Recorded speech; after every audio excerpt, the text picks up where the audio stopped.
What is a Christian wife supposed to do when her husband's temper erupts?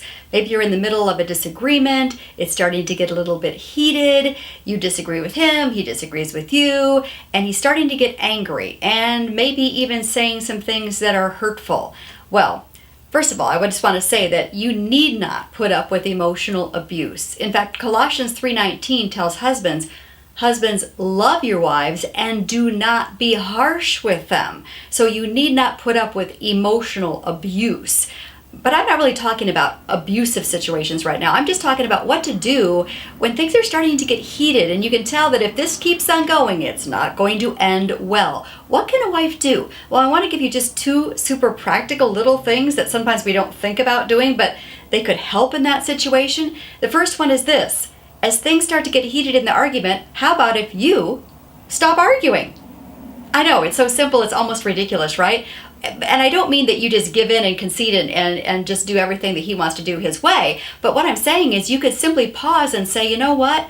I feel like I just need to walk away and process what you've been sharing. I heard your perspective, but I want to take a little break and just kind of think about what you shared, your perspective. I appreciate if you think about what I shared, and let's talk about it again tomorrow. Boom. Done. I mean, how simple is that, right? You just choose to stop arguing. Now, if you're a conflict avoider, I want to add here, this doesn't mean that you stop arguing forever. This doesn't mean that you just leave this thing unresolved. But you do pray about it, think about it, consider his perspective, and ask him to consider your perspective as you have this little timeout, time to process, maybe for a couple of hours, maybe even for a day. Okay, second thing you can do, when things are starting to get a little bit heated, he's getting louder, maybe you feel like he's being even a little bit aggressive, you can choose to remain calm. You can choose to talk quietly and calmly and refuse to match his volume and his aggression. You can choose to be calm and centered and peaceful and just trusting in the Lord during that time.